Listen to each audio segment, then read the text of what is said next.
Cadê a caneta? Tá aqui. Vou usar essa aqui primeiro. Tá aqui já, achei. Eu consigo riscar isso aqui? Mas não vou usar agora não, pode deixar aí. Não. Eu consigo passar o slide? Como? Então deixa sem caneta. Beleza? Pessoal, pode ir? Pessoal, boa noite. Pessoal, meu nome é Lucas Paoli, beleza? Eu vou ficar com vocês com legislação penal especial. Tá? Antes de começar, eu vou explicar como vai ser a metodologia aqui da nossa disciplina e explicar alguns detalhes para vocês. Aí a gente já vai começar a meter lei de tortura para vocês. Beleza? Essa parte aqui vai ser bem rápida, porque eu quero começar matéria realmente com vocês. Beleza? Qual o conteúdo programático do curso? Dentro do nosso curso de legislação penal especial, a gente vai pegar as leis dos últimos editais da Polícia Civil do Ceará, da Polícia Civil do Pernambuco e da Polícia Penal do Ceará. Vamos separar todas as leis especiais e vamos colocar em ordem. Passa aí só para o próximo slide. São 26 leis especiais.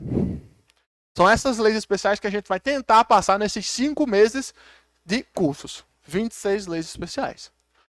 Lucas, se sair o edital nesse meio do caminho, a gente para e começa a fazer só as leis especiais que tiver no edital, beleza? Deixando sempre para o final as leis menos importantes para vocês. Estatuto do torcedor, Estatuto da pessoa com deficiência, lei contra terrorismo, essas questões mais específicas demais, a gente vai jogando para o final. Beleza? Lembrando que a gente sempre vai pegar muito pesado lei de drogas, lei de arma, organização criminosa, lavagem de dinheiro, terrorismo, racismo. Essas a gente vai pegar muito pesado porque tem muita questão. Beleza? Volto para o primeiro slide. Onde é que eu volto aqui? É só arrastar?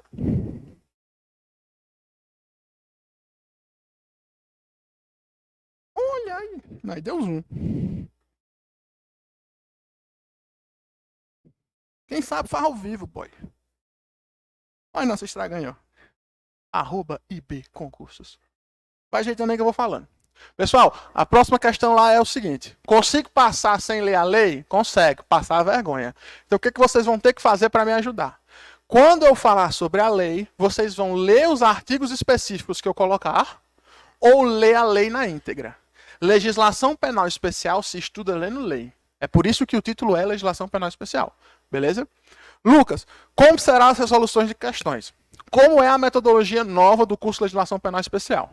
Nós vamos matar determinada lei com um determinado número de aulas sobre as disciplinas e nós vamos fazer um mini simulado a cada disciplina. Por exemplo, nós vamos matar a lei de tortura. A gente cumpriu a carga horária da lei de tortura, viu a lei de tortura de cabo a rabo.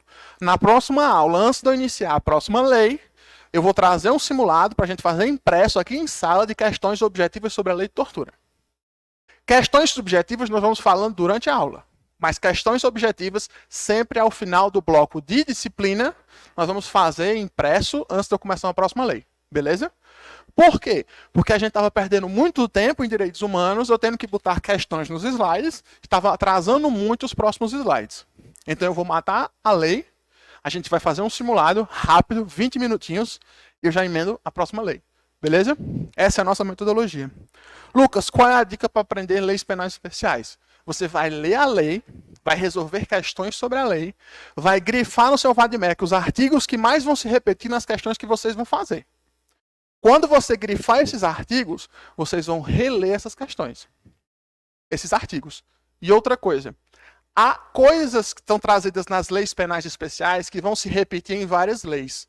Por exemplo, a interceptação telefônica, a ação vigiada, o acordo de não persecução penal, o acordo de leniência. Vai ter leis especiais que vão trazer a mesma descrição, mudando algumas coisas. Muda um prazo, muda uma fração, muda uma garantia que vai ser dada ao réu. A delação premiada muda a expressão, muda a fração. Então, o que eu quero que vocês façam? Eu vou trazer para vocês a lei e vocês vão ter que ter um material para comparar essas leis. A lei de lavagem, a lei de organização e a lei de drogas trazem o acordo de delação premiada, mas cada uma tem uma especialidade própria. Por exemplo, a fração de diminuição. Duas delas de 1 a 2/3 e onde uma somente de 2/3. Beleza? Então, é assim que a gente aprende lei penal especial. A gente vai pegar o que vai repetir nelas e vai comparar. Porque na prova de vocês, a IDECAM vai dizer que, segundo a lei de droga, após o trânsito em julgado, pode ser feito um acordo de delação premiada para diminuir a pena em até metade. Isso não está na lei de droga. Está na lei da ORCRIM. Então, é isso que a gente vai fazer. A gente vai comparar as leis quando for igual e aprender a diferenciar. Beleza? Nossa metodologia do curso é essa. A gente faz a doutrina, aprende a lei, faz questões e inicia outra. Beleza? Então, a gente vai iniciar hoje com a lei de tortura. Pode ir. Slide 3. Pessoal, agora eu vou pensar na canetinha. Não, precisa não. Bota para o próximo slide. Pronto. Pessoal, a nossa introdução é uma análise de linha de tempo. Por quê? A DUDH, a Declaração Universal de Direitos Humanos de 1948, no seu artigo 5º, inaugura a proteção à tortura, dizendo que ninguém será submetido à tortura, nem a tratamento ou castigo cruel, desumano ou degradante. O Brasil, em 1984 e 1985, assina 2 tratados internacionais, tratados e convenções internacionais, para reprimir a prática de tortura em âmbito interno. Em 1969, o Pacto São José da Costa Rica também traz proteção específica à tortura. Porém, efetivamente em solo nacional, somente em 1988 que surge no Brasil a proteção à tortura. Somente na Constituição Federal de 88, no artigo 5º, inciso 3 e inciso 43, que nasce a proteção à tortura. Mas somente em 1997 que surge uma lei específica de combate à tortura. Então, Lucas, como era o tratamento antes de 97?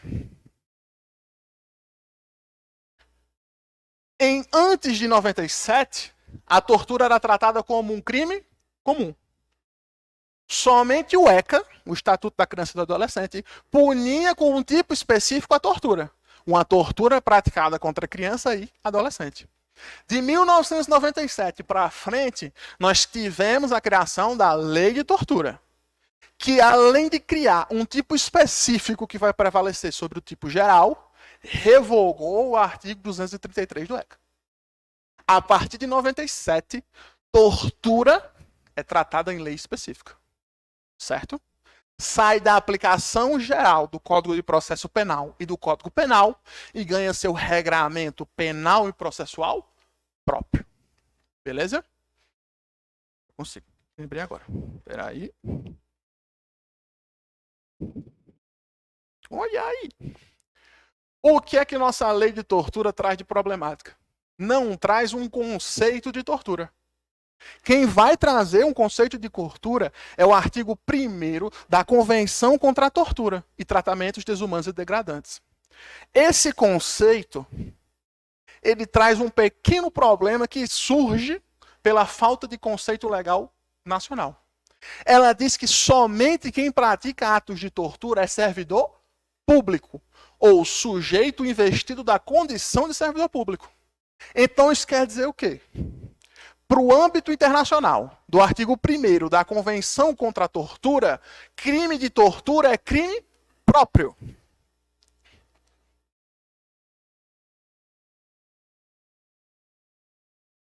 Ou seja, em direito internacional, a Convenção rotulou a tortura como crime próprio. Ou seja, depende de uma qualidade específica do sujeito ativo para que o crime seja consumado sob pena de atipicidade da conduta. Qual é a característica específica? Ser funcionário público ou qualquer pessoa no exercício da função pública. Porém, a nossa lei de 97 não fez essa especificação. Ou seja, trouxe a tortura para o âmbito nacional como crime comum.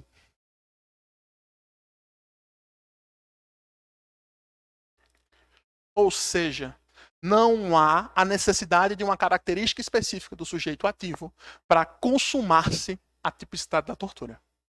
Nesse sentido, eu pergunto aos senhores, mas o funcionário público, ele pode cometer o crime de tortura? Pode. Porque agora é um crime comum. Mas a conduta dele é mais elevada do que uma pessoa comum que comete o crime de tortura. Ele é um funcionário público. Por exemplo, um policial. Ele fica sendo punido como qualquer um? Não. Para resolver esse problema da tipicidade, a nossa lei de tortura criou causa de aumento de pena, dizendo que se o funcionário público ou a pessoa no exercício da função cometeu o crime comum de tortura, vai ter sua pena aumentada de 1/6 a 1/3. Beleza? Então, tortura no âmbito internacional. Se perguntar sobre a Convenção Internacional de Combate à Tortura, é um crime próprio. Exige a qualidade específica do sujeito ativo ser um funcionário público ou qualquer pessoa investida na função pública. Se perguntar sobre nossa lei de 97, é um crime comum. Qualquer pessoa, em regra, pode cometer o crime de tortura. E se for o funcionário público, nós temos um aumento de pena de 1/6 a 1/3. Beleza? Tortura como crime hediondo. Muita gente vai dizer, tortura é crime hediondo. Tortura não é crime hediondo. Certo? Tortura é um tipo penal equiparado a hediondo. A Constituição Federal traz mandamentos constitucionais de incriminalização. Dentre eles, racismo, combate a grupos armados contra o Estado Democrático de Direito, terrorismo, tortura, tráfico e hediondos. Se fosse para a Constituição colocar a tortura como crime hediondo, estaria dentro do bolo dos crimes hediondos. Quando formos ver a lei de crimes hediondos, vamos saber que a lei passou por uma evolução histórica e hoje estamos numa terceira fase da lei de hediondos. A lei de hediondos preza pelo princípio da legalidade estrita, ou seja, no Brasil, só é crime hediondo quem está no rol de crimes hediondos. E a tortura não está nesse rol. Então, se disser que a tortura é crime hediondo, está errado. A tortura é um crime equiparado a hediondo. Lucas, qual é a consequência prática disso? Nenhuma. Vai seguir os mesmos regramentos do crime hediondo. É só mesmo para vocês errar a questão. Mas existe um tipo de tortura que não é equiparada a hediondo. A tortura omissão, que vamos ver ao estudar os tipos penais em espécie, ela não é equiparada a hediondo. Ok? Então, qual a consequência dessa equiparação da tortura ao crime hediondo? Essa consequência eu trouxe nessa tabelinha bonitinha. Galera, como a tortura é equiparada a hediondo, as regras de conduta processual de benefícios é diferente. O livramento condicional, que vocês vão estudar na parte de direito penal e processo penal, vocês têm que saber que ela tem que cumprir mais de 2/3. E é vedado o livramento condicional para o reincidente específico. Lucas, o que é um reincidente específico? Reincidente específico é aquele que comete uma nova tipificação após o trânsito em julgado da anterior no mesmo tipo penal. Se ele é reincidente específico em tortura, ele cometeu um crime de tortura após o trânsito em julgado de outro. Beleza? As regras de progressão de regime, que vamos entrar com muita força quando estiver estudando a LEP para a galera da PP, também é diferente. Lembrando que, a partir de 2019, as regras de progressão não são mais em frações, são em porcentagens, certo? Então, se ele for hediondo ou equiparado, que é o nosso caso da tortura, mas ele é primário, então ele vai progredir com 40%.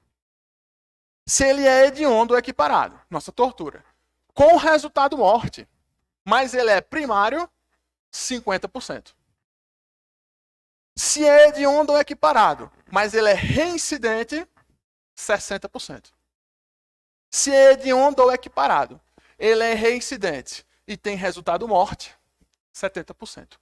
Lembrando que todos os que tiverem resultado morte, é vedado o livramento condicional. Beleza? Não se apeguem muito nessa dificuldade, que a gente vai bater essa tabela inteira, que ainda falta, porcentagens, quando a gente vai estudando a LEP. Esse aqui é o livramento condicional. Não confunda com a suspensão condicional da pena, nem a suspensão condicional do processo. Certo? Livramento condicional é sempre de pena. Certo? O sursis é que é diferente. Tem da pena e do processo. Beleza? O regime inicial de cumprimento da pena. Se você olhar o texto da lei, no parágrafo 7º, diz que o regime inicial de cumprimento da pena vai ser em regime fechado.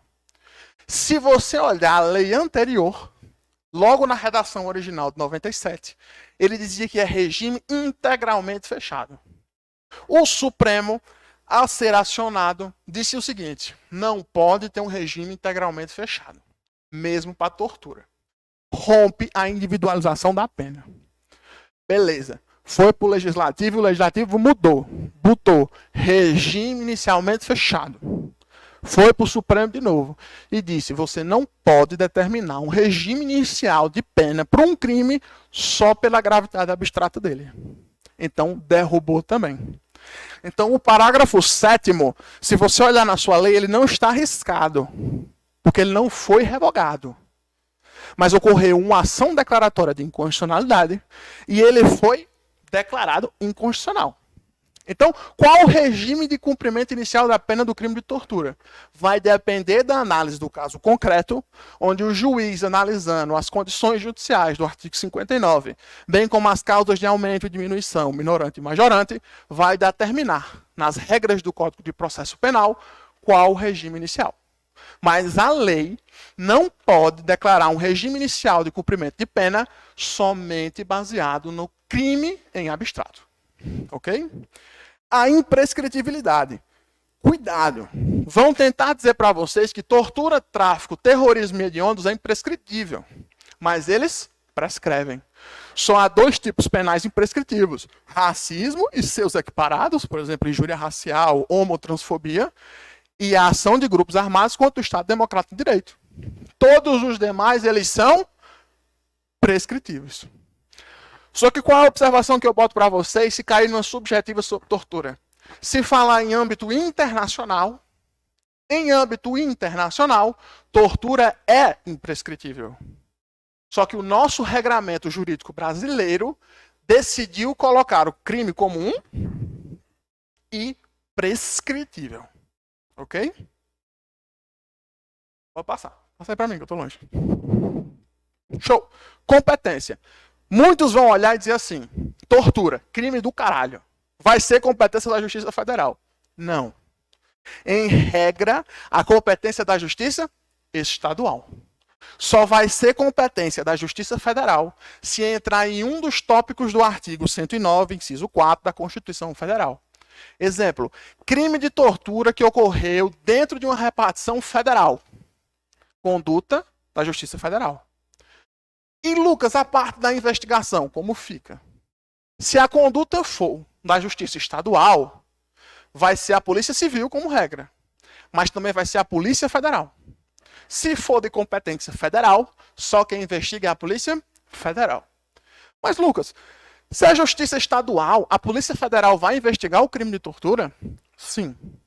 Ela pode investigar. Por quê? Porque o artigo 144, parágrafo 1º da Constituição, diz que incumbe a apuração de infrações penais cuja prática tenha repercussão interestadual ou internacional e exija repercussão uniforme segundo dispuser a lei. Qual lei é essa? 10.446 de 2002. E dentro dessa lei traz uns incisos que diz crimes contra a dignidade da pessoa humana. Ou seja, tortura. Então, mesmo que a competência seja da Justiça Estadual, ocorrer um crime de tortura no meio da rua, sem qualquer relação com empresa pública federal, com autarquia, com sociedade de economia mista, com qualquer coisa de âmbito federal, a Polícia Federal pode investigar. Por quê? Porque exige repercussão uniforme, porque é crime contra a dignidade da pessoa humana. Beleza? Eu passo. Eu aprendi agora? Olha aí. Pessoal, vamos entrar nos tipos penais em espécie. O primeiro tipo penal em espécie que a gente vai estudar é o artigo 1º, inciso 1. Só que eu quero que vocês observem que o artigo 1º, inciso 1, ele traz 3 espécies de torturas diferentes. Cada uma das letras as linhas do inciso 1 vai ter um nome específico de tortura, certo? Só que as regras gerais que eu vou apresentar aqui nesse momento vai valer para todos os tipos de tortura, ok? Então vamos lá. O inciso 1 contém 3 tipos de tortura. Quanto aos meios de execução, sujeito ativo e passivo, consumação, tentativa e ação penal, as regras são as mesmas para os três. Certo? Sujeito ativo é um crime comum. Só que se for agente público, aumenta de 1/6 a 1/3. O sujeito passivo também é um crime comum. Mas se for criança, adolescente, maior de 60, gestante, pessoa com deficiência física ou mental, aumenta também de 1/6 a 1/3. Então é um crime bicomum. Porque o sujeito ativo e o sujeito passivo, eles são qualquer pessoa. Beleza? O informativo 589 do STJ diz que não é bis in idem, ou seja, não quer dizer que eu estou punindo o agente pela mesma coisa 2 vezes, se eu aplico a causa de aumento de pena de 1/6 a 1/3, junto com a majorante do Código Penal do artigo 61, inciso 2, a linha F, que diz que aumenta-se a pena no caso do crime ser cometido contra criança ou adolescente. Nesse caso, o juiz pode aumentar a pena na fase da dosimetria da pena pelo parágrafo 4º, 1/6 a 1/3, e ainda assim majorar na segunda fase da dosimetria no artigo 61. E isso não vai gerar bis in idem. Ok? Quais são os núcleos verbais do artigo 1º, inciso 1? Constranger, sobre violência ou grave ameaça. Eu tenho aqui. Valeu, cara. Você é foda. Tá? Lembrando que não confundam com o crime de constrangimento ilegal. 146 do Código Penal. Por quê? O crime de constrangimento legal não tem o dolo do agente de fazer a tortura, de cometer a tortura. Por exemplo, no constrangimento ilegal, eu só vou obrigar ela a fazer ou deixar de fazer uma coisa que a lei permita ou não permita. Na tortura, eu vou precisar de um dolo específico, que ela confesse, que ela me dê uma informação, que ela cometa o crime, ou no último caso, que é a tortura por discriminação, somente pelo ato de discriminar. Eu não preciso que ela faça um movimento ativo. Ok? Agora vamos ver um de cada vez. A linha A. Tortura, prova, ou tortura, confissão, ou tortura persecutória. Cuidado com os sinônimos. Diz, com o fim de obter informação, declaração ou confissão da vítima ou de terceira pessoa. Aqui exige um dolo específico. Ou seja, eu tenho a intenção, no momento da tortura, de conseguir declaração, informação ou confissão. Qual o momento consumativo deste crime? É um crime formal. Ou seja, no momento que eu estou aplicando a tortura, o crime já consumou. Se eu vou conseguir a informação, a confissão ou a declaração, isso é mero exaurimento. O crime já está consumado. O flagrante tem que ocorrer no momento da tortura. Se o flagrante só acontecer quando a pessoa me deu a informação, já não cabe mais o flagrante, já é um ato ilegal da autoridade policial. Beleza?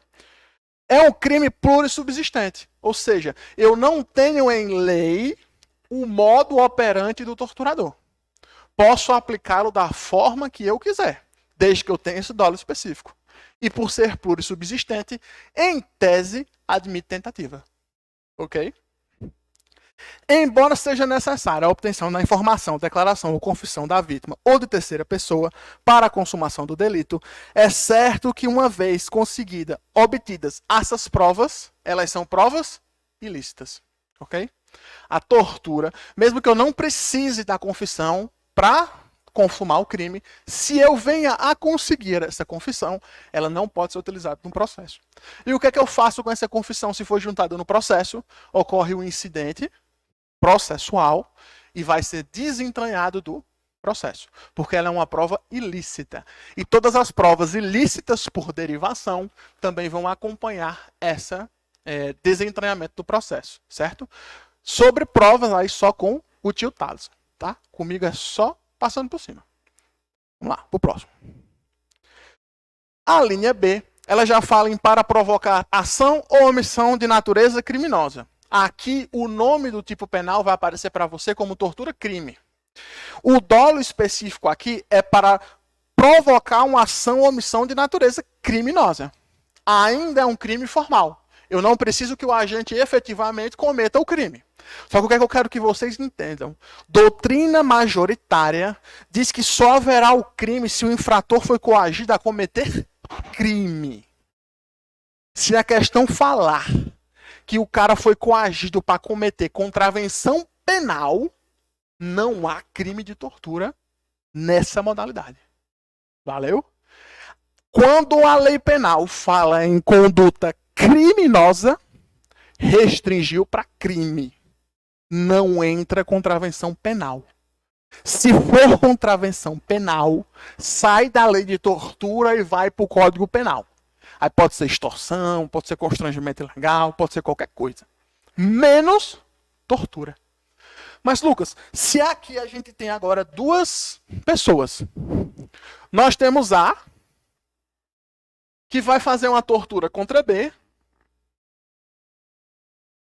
para que B cometa o crime do artigo 157, roubo, na instituição bancária X. A vai constranger por tortura B para cometer o crime de roubo na agência X. A vai responder pelo quê? B responde por alguma coisa? Questão muito boa para subjetiva. Candidato, A, por meio de tortura, constrange B a cometer o crime de roubo na agência bancária. Tipifique as condutas de A e de B no exemplo apresentado. A é o quê? Falou? Rapaz. Por um momento eu escutei tu falando concurso. Se fosse concurso, eu dava de Evandro Guedes jogar isso aqui em tu. O maluco tá sendo torturado, porra. Como é que vai ser concurso? A vai responder pelo crime de tortura, no termo do artigo 1º, inciso 1, a linha C, tortura, a linha B, tortura para cometimento de crime ou tortura-crime, e vai responder pelo crime de B. Porque aqui estamos diante de uma autoria imediata. Por quê? Porque B foi utilizado como meio para se chegar ao crime de roubo. Então ele vai responder pela tortura praticada contra B e pelo crime que B eventualmente venha cometer. Porque B pode nunca cometer o crime de roubo, mas o crime de tortura se consumou no momento da tortura. Lucas, beleza. Ele vai responder pela tortura mais o crime de B. Mas no Código Penal, nós temos o artigo 69, 70 e 71 do Código Penal, que falam de concurso de crime, que é justamente essa situação. Ele vai responder por concurso material, formal ou crime continuado. Porque a consequência jurídica é diferente. Enquanto o concurso material tem cúmulo de penas, soma-se. No concurso formal e no crime continuado, nós temos aumentos de pena. Ele vai responder como autoria imediata em concurso material de crimes pelos dois crimes. E B não responde por nada.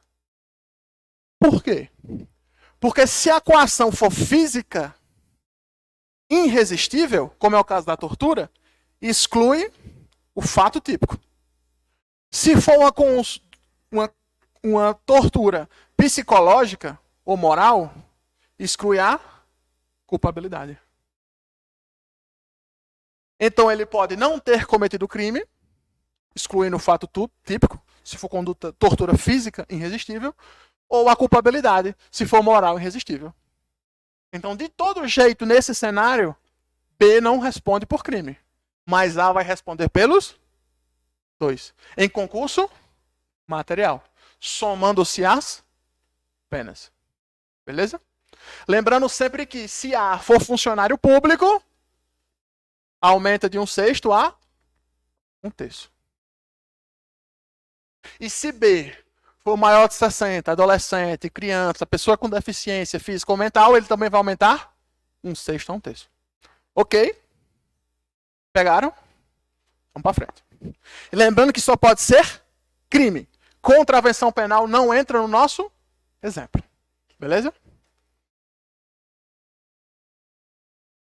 A linha C. Tortura em razão da discriminação. Aqui é a tortura preconceito. Qual a maior pegadinha de prova no tocante a essa conduta? Se você pegar a lei de racismo, lá nós temos a mão do preconceito. É raça, cor, etnia, religião ou procedência nacional. E a homotransfobia acrescentada pelo Supremo. Aqui é só raça ou religião. Se o crime de tortura foi porque a pessoa é nordestina, xenofobismo, não entra nesse crime de tortura. Aqui é só raça ou religião. Não tem exceção, não tem aumento pelo Supremo. Qualquer conduta que aumentasse de raça ou exceção era uma novatio in legius impejus, ou seja, prejudicial ao réu, e o direito penal não admite. Então aqui na tortura é só raça ou religião. Raça ou religião. Lucas, eu tenho um dolo específico, como na linha A, que eu precisava que ele confessasse, ou na linha B, que eu precisasse que ele cometesse um crime? Não. Aqui é tortura por tortura. Eu simplesmente vou torturar B, porque ele é de uma raça ou de uma religião diferente. Fora isso, o resto é tudo possível. Tentativa, é possível. É crime formal? É crime formal. É crime plurissubsistente? É crime plurissubsistente. E lembrem-se, o fato da tortura trazer esse tipo penal, que é raça ou religião, não impede que ele vá responder nos termos da lei de racismo, lá na 7716, ok? Ele ainda pode cair também no artigo 20 da 7716. Uma lei não vai excluir a outra, ok? São bens jurídicos diferentes, ok? Aqui é o nosso resumo, resumex. Resumex para ficar craque. Falou na confissão, ele quer algo da vítima, que é a confissão, declaração ou informação. Falou em crime, tortura, crime, ele quer que a vítima cometa um crime, tenha um comportamento criminoso, tem que ser crime, não pode ser contravenção. Falou em discriminação, não requer qualquer comportamento da vítima. A vítima pode ficar quieta na dela, mas só pode ser sobre raça ou religião. Beleza? Quando terminar as fotos, a gente muda. Bata umas fotos bonitas, porra. Inciso 2. Aqui é a tortura-castigo. Aqui eu quero atenção no que está rachurado de amarelo. Por quê? Porque até agora a gente fala sobre submeter a violência física ou psicológica nos crimes de tortura. Só que aqui a gente tem o verbo a intenso sofrimento físico ou mental. Certo? A intenso sofrimento físico e mental. Ou seja, ela mudou o verbo. E só nisso, numa questão objetiva, se a banca não colocar o termo intenso, já está errada. Porque já sai do tipo verbal que o legislador colocou na lei. Então, é um crime próprio. Ou seja, sai da regra do crime comum. Aqui nós temos um crime próprio. Pois o agente ele tem que ter uma relação de guarda, poder ou autoridade em relação à vítima. E o sujeito passivo, ele também exige essa propriedade, vez que ele tem que ter essa relação de guarda, poder ou autoridade. Lembre-se que o sujeito ativo for agente público, haverá aumento de pena. E lembre-se que se o sujeito passivo for vítima maior de 60, gestante, criança, adolescente ou PCD, também vai ter um aumento de pena. Mas aqui no inciso 2 é um crime próprio. Certo? Porque tanto o agente ativo como o agente passivo, ele vai precisar de uma característica específica. O resto continua igual. Crime formal, puro e subsistente, admite tentativa e exige um especial fim de agir. Dever de agir com o intuito de aplicar castigo. Mas, Lucas, há um crime no Código Penal que diz basicamente a mesma coisa. Como é que eu vou diferenciar eles dois? Agora, tortura-castigo versus maus-tratos. O que acontece? O intenso sofrimento físico e mental só existe aqui. Até entre os crimes de tortura. Aqui no crime de maus-tratos, do 136, é só um sofrimento físico e mental. Não tem o intenso. Aqui o castigo pessoal ou medida de caráter preventivo. No maus tratos, o cara vai tentar fazer uma educação, um ensino, um tratamento ou uma custódia. Só que no momento de aplicar essa educação, ele extrapola. E nos meios de correção, acaba causando um sofrimento físico ou mental. É um crime de perigo. Já aqui, a intenção é torturar. Eu vou aplicar o castigo pessoal porque eu quero torturar ele. É um crime de dano. A intenção é causar um dano ao sujeito passivo. Ok? Lembrem do intenso. O intenso não encontra-se em outro tipo penal da lei de tortura. Beleza? O parágrafo 1º já volta a cair na regra do sujeito ativo comum. Mas o sujeito passivo é um crime próprio. Porque o parágrafo 1º é a tortura contra a pessoa presa ou pessoa submetida à medida de segurança. Só que eu quero dizer uma coisa a vocês. Em nenhum momento eu disse que era uma tortura cometida por policial. Certo? Eu sei que o sujeito passivo, ele tem que ser pessoa presa. Mas em nenhum momento eu disse que ela tinha que ser torturada pelo policial. Se eu sou uma pessoa presa, tenho uma pessoa presa, eu vou visitar um terceiro e torturo essa pessoa na cadeia, eu tô aqui. Porque ela está presa. Se a polícia deixa o cara algemado no carro e ela dá uma bobeira, eu vou lá e torturo ela, eu tô aqui. Porque o sujeito ativo é comum. O sujeito próprio é só o passivo. Meio de execução, aqui não se limita à prática de violência ou grave ameaça. Basta a prática de um ato não previsto em lei ou não resultante de uma medida legal que importe sofrimento físico ou mental. Manja as algemas? É por isso que a gente tem uma súmula para tratar sobre algema. Por isso que a súmula tem que ser PRF. Perigo, resistência ou fuga.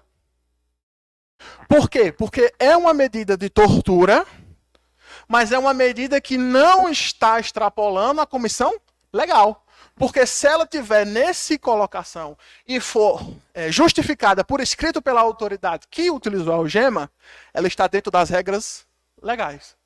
Mas se vamos supor que eu não tenho um risco de fuga, e mesmo assim, sem qualquer justificativa, eu coloco a algema no preso e deixo ele algemado durante o trajeto, eu posso vir para cá. Além do crime da lei de abuso de autoridade. Beleza? Não há dolo específico, certo? Não há um objetivo específico. É simplesmente tortura por tortura. E o momento consumativo é sempre crime formal. Ainda é puro e subsistente, então a gente admite tentativa. Beleza? Já o parágrafo 2º é o tão polêmico tortura por omissão. Ih, 21 horas já. É aquele que, em face dessas condutas, das condutas de tortura, se omite quando tinha o dever de evitá-las ou a obrigação de apurá-las, incorrendo na pena de detenção de 1 a 4 anos. Lucas, por que eu botei a pena nesse aqui e não coloquei na dos outros? Porque aqui vocês têm que ver que a tortura por omissão, ela além de não ser considerada equiparada a crime hediondo, ela ainda tem uma pena de detenção, enquanto os outros tipos de tortura têm pena de reclusão. Então, se numa questão for falar sobre pena e falar de pena dos crimes de tortura que a gente viu até o parágrafo 1º, todos são de reclusão. Só o parágrafo 2º tem detenção. E só o parágrafo 2º não é equiparado a hediondo. Então, sai daquelas regras da primeira tabela que a gente viu. Beleza? Cabe o sursi, suspensão condicional do processo, mas não cabe a suspensão condicional da pena. Por ser violência ou grave ameaça. Valeu? Não é equiparado a hediondo, como eu acabei de falar. Consumação, crime omissivo, certo? Se dá com a simples omissão. Só que na questão da tentativa, a gente tem que diferenciar a conduta de omissão própria e omissão imprópria. Porque não se admite tentativa nos crimes omissivos próprios, mas admite-se tentativa dos crimes omissivos impróprios. Ok? Crimes omissivos impróprios, esses também chamados de crimes comissivos por omissão. Qual é o melhor exemplo? Salva-vidas. O salva-vidas, quando tem o dever legal de agir e pode agir, juntando esses dois requisitos, ele tem a obrigação legal de atuar para salvar a pessoa que está se afogando. Se ele não fizer isso, ele responde como crime de homicídio normal. Só que o que eu quero que vocês entendam. Na regra geral, trazida no artigo 13 do Código Penal, que é aquele que diz quando a omissão é penalmente relevante, que traz a função do garante, o garante vai responder pelo mesmo tipo penal que se omitiu.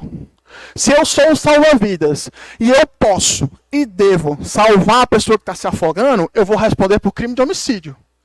Aqui, na questão da omissão, eu posso e devo, mas eu não faço, eu não vou responder pelo mesmo tipo penal da pessoa que está torturando. Aqui eu respondo pela tortura omissão. Então é uma exceção à regra geral do artigo 13. Se eu tenho um policial que está torturando um preso na minha delegacia e eu sou delegado, eu tenho o dever e eu tenho o poder de agir. E eu não faço essa atuação para impedir, ou eu não apuro, eu não vou responder pela tortura que ele fez. Que pode ser o parágrafo 1º, pode ser alinhado do inciso 1 ou do inciso 2. Eu não respondo. Eu respondo por esse tipo específico.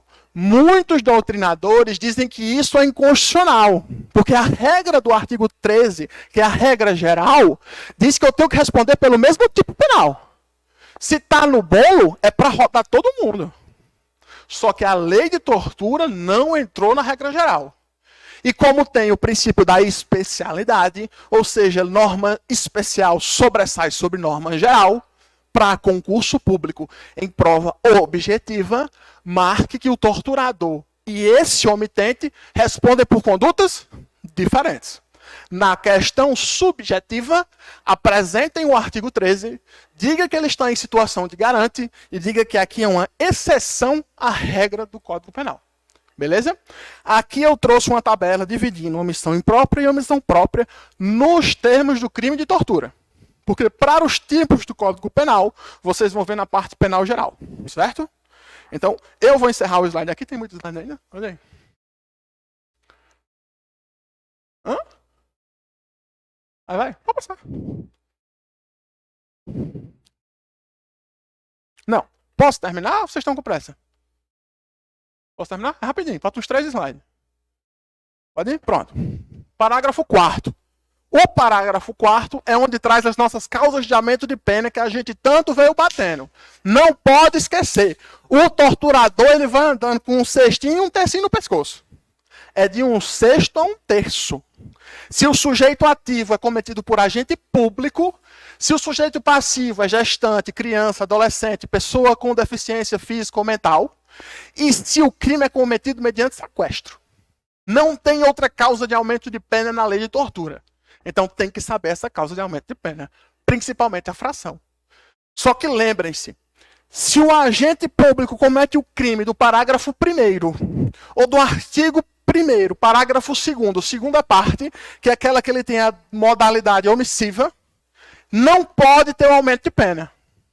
Porque quem na lei tem o dever legal de investigar a tortura já é a força policial.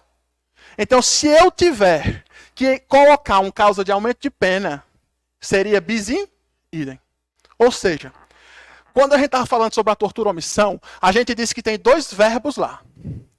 Impedir ou investigar. Só quem pode investigar o crime de tortura é a força policial. É a polícia civil, a polícia militar. Se além disso, eu me omito de investigar, eu tiver uma causa de aumento de pena de 1/6 a 1/3, seria bis in idem. Porque eu estaria respondendo por uma forma específica de tortura e por um aumento de pena simplesmente por ser funcionário público. Beleza?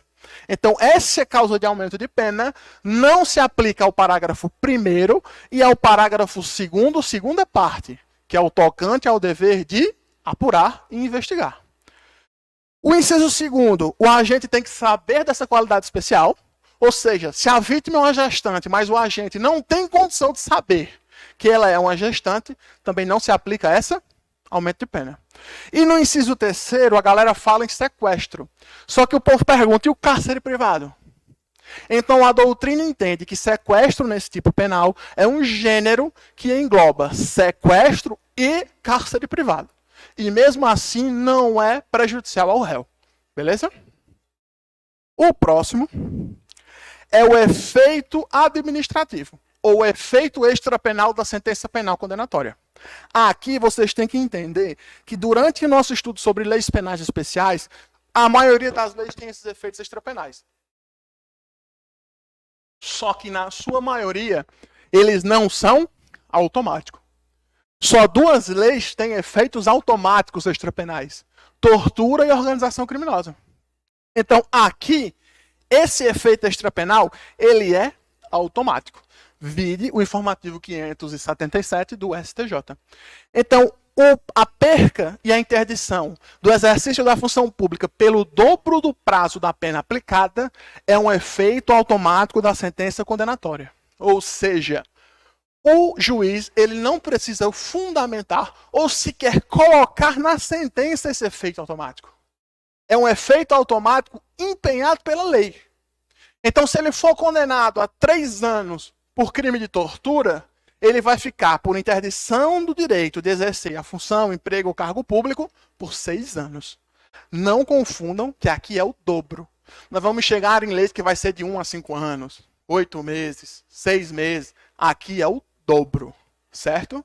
É um dobro, é um efeito extrapenal da sentença condenatória e é um efeito automático. Só tortura e organização criminosa têm efeitos extrapenais automáticos, ok? O artigo 2º, vocês viram na aula de Thaleson que ele falou sobre a extraterritorialidade, que vocês vão ver, que está lá no artigo 7º. A grosso modo, que não é a minha matéria, lá no artigo 7º vai ter o inciso 1, que é a incondicionada, vai ter o inciso 2, que é a condicionada, e vai ter o parágrafo 3º, que é a hipercondicionada. Que nada mais é do que a aplicação da norma penal a crimes cometidos fora do território nacional. Beleza? Extraterritorialidade. Vai cair na prova de vocês dizendo que aplica-se a lei de tortura por extraterritorialidade com base no artigo 7º. Aí ele vai dizer, ele não vai dizer o inciso 1, porque todo mundo vai decorar. E aqui o único mais especial é genocídio. Só que aqui no inciso 2 diz, acho que é o inciso 2 alinear, aqueles crimes que o Brasil se obrigou a reprimir por meio de tratados internacionais. E a tortura se encaixa aí.